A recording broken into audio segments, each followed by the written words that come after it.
Hello friends, இன்றைக்கி கொள்ளில் இட்லி செய்கிறது எப்படின்னு பார்க்கலாம். நான் இந்த சின்ன கப்பில் 1 கப் கொள்ளு எடுத்திருக்கேன். அதே போல் தலையை தட்டி தான் ரெண்டுமே எடுத்திருக்கேன். 1 கப் அரிசி எடுத்திருக்கேன். நீங்கள் இட்லி அரிசி 5020 எது வேணுனாலும் போட்டுக்கலாம்.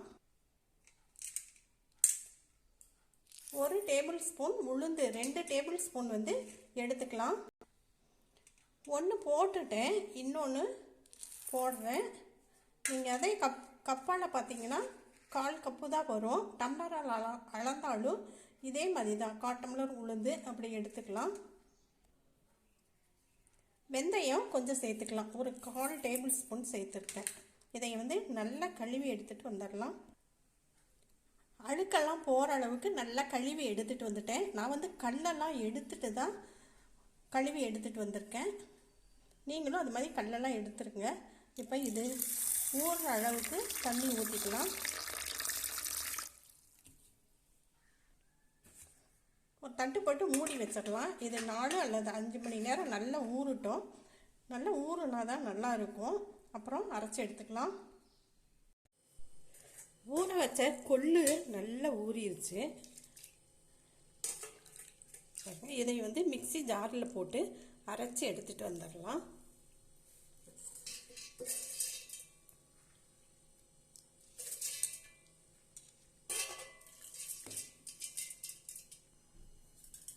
அரைச்சிக்கிட்டு வந்த கொள்ளை இதில் ஒரு பாத்திரத்தில் சேர்த்துடலாம்.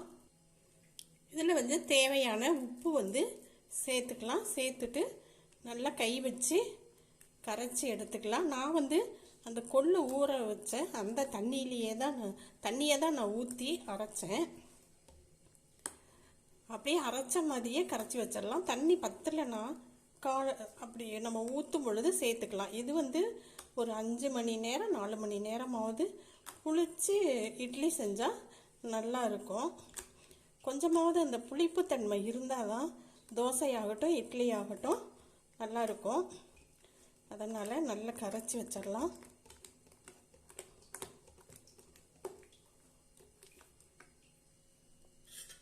கரைச்சின மாவை தட்டு போட்டு மூடி வச்சிடலாம். புளிச்ச பின்னாடி எடுத்து ஊற்றிக்கலாம். நம்ம ஆட்டி வச்ச மாவு நல்லா புளிச்சிருச்சு.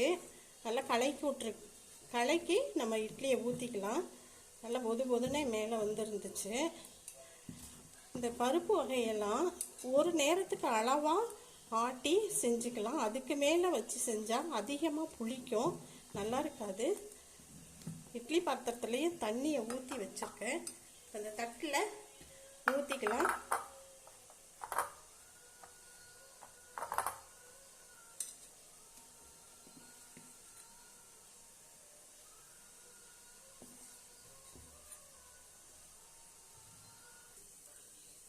இட்லி பாத்திரத்தில் ஊற்றின தண்ணியும் நல்லா கொதிஞ்சிருச்சு. கொதிஞ்ச பின்னாடி நான் எடுத்து வச்சுட்டேன். இப்போ மூடி போட்டு வச்சிடலாம். ஒரு மீடியமாக ஸ்டவ்வை வச்சுட்டு வேகட்டும். வெந்த பின்னாடி பார்க்கலாம். இட்லி வெந்துருச்சானே பார்க்கலாம்.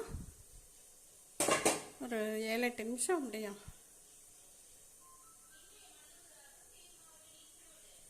இப்படி ஒரு கம்பி வச்சு குத்தி பாருங்க, தெரியலையாட்ருக்கு.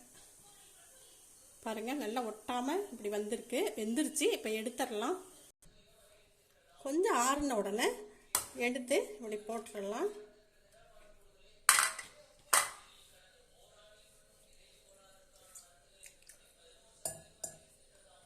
கொஞ்சம் லைட்டாக அப்படி தண்ணியை தெளித்து விட்டுட்டு எடுக்கலாம்.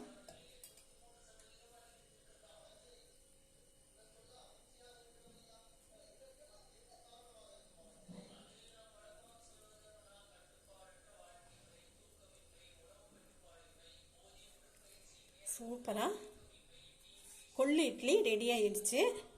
ஒரு சட்னியை அரைச்சிக்கலாம்.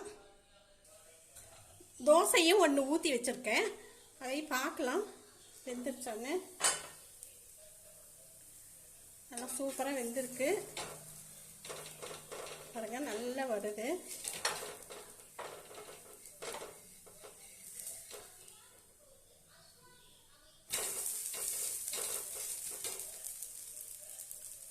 வேகட்டும். இன்னொரு பக்கமும் வெந்த உடனே எடுத்துடலாம்.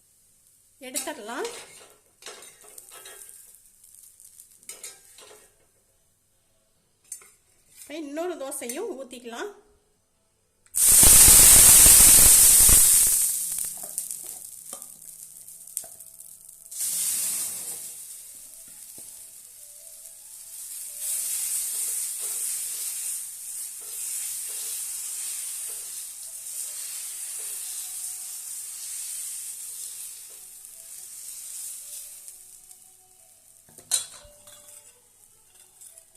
எண்ணெயை விட்டுக்கலாம்.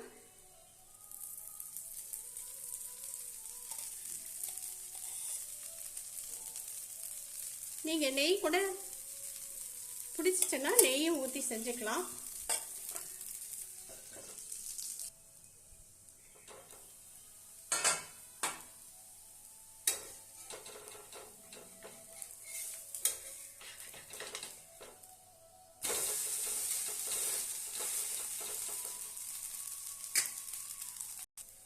ரெண்டு சைடு வெந்துருச்சு. இதையே எடுத்துடலாம்.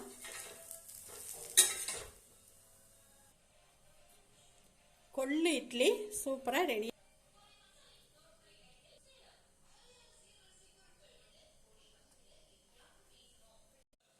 இந்த கொள்ளு இட்லி தோசையை நீங்களும் செஞ்சு சாப்பிடுங்க. அரிசியை ஊற வச்சு செய்யாமல். இது எந்த அளவுக்கு இந்த கொள்ளில் சத்து இருக்குதுன்னு எல்லாருக்கும் தெரியும். ரொம்பவே நல்ல ஆரோக்கியமானதும் கூட. வெயிட்லெஸ் உடல் இளைக்கிறவங்களும் இதை நல்லா சாப்பிடலாம்.